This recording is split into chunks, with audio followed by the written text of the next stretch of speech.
1981, the whole period of Mr. Mubarak's rule. And the lifting of the emergency law is one of the primary goals.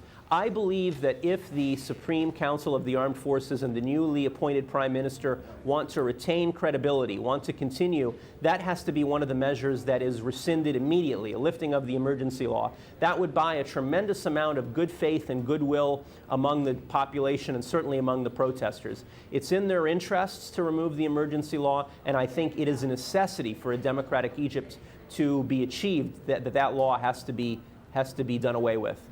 Good to talk to you. Thank you very much indeed for your analysis there. Sama Shahata speaking to us from Cairo. We've got a lot more to come here on the programme, including over 100 people injured in Somalia as government troops launch a fresh offensive against al-Shabaab fighters. And cracking down on couture, the leaders of Russia's Orthodox Church call for the creation of a national dress code.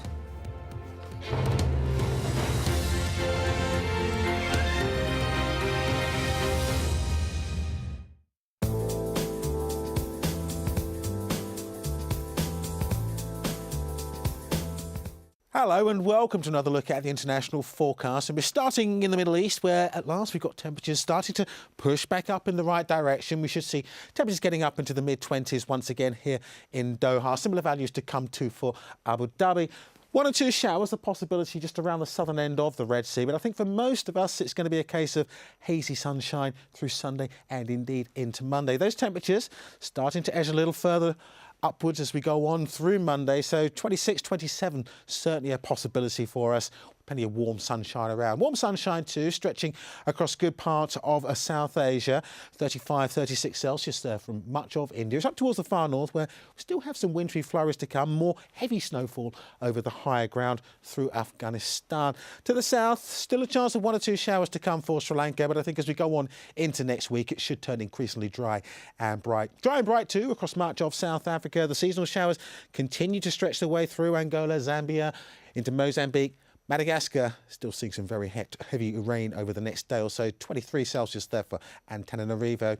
Heavy rain continues to cause flooding into a good part of the Amazon basin. More big downpours to come into northern parts of Bolivia and Peru.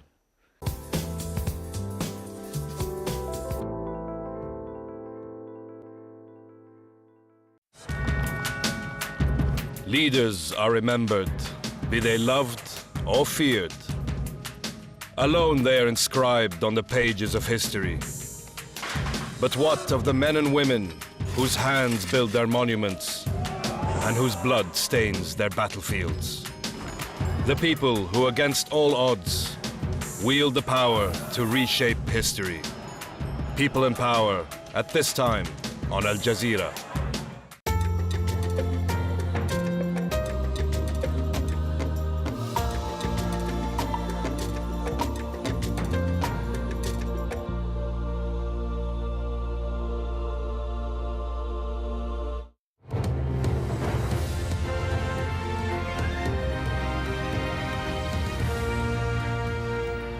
Welcome back. You're with Al Jazeera. Let's remind you of our top stories now. We're getting reports of fresh shelling by government forces on the Libyan town of AlJazeera. Rebel fighters had claimed victory there after clashes with Colonel Gaddafi's forces earlier on Saturday. At least 30 people, mostly civilians, have been killed. Anti-Gaddafi forces are celebrating in the key oil port of Ras Lanuf. They've managed to hang on to the city after repelling an attack by government loyalists. Some government soldiers in the strategic oil town have reportedly switched sides. And in Benghazi, funerals have been held for those killed in a blast at a weapons depot. More than 17 people are thought to have died. Well, Ibrahim Jibril is a Libyan political activist and joins me now live in the studio. Good to have you with me. First of all, it is clear that Gaddafi forces are trying to retake territory which is being held by the protesters. We've seen increased fighting in Zawiya. How well set up are protesters to hold on to their gains and to withstand Gaddafi forces? Well, interestingly, they have been very successful at doing it. These people are not military people. They're not trained fighters, but they're determined people. They're determined because they're fighting for their lives. They're determined because they're fighting for their freedom and so on.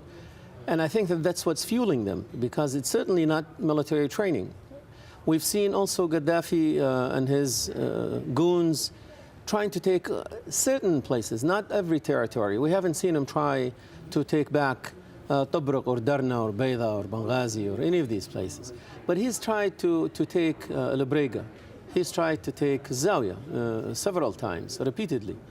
And the characteristic that ties Zawiya? those two... Because I understand why he would want to get Brega and Ras Lanuf back, because of course they're key oil hubs. Why Zawiya? Zawiya is a key oil hub also. Right. So that, and I was going to say... So clearly this is his motivation. Exactly. That's the characteristic that ties these places together.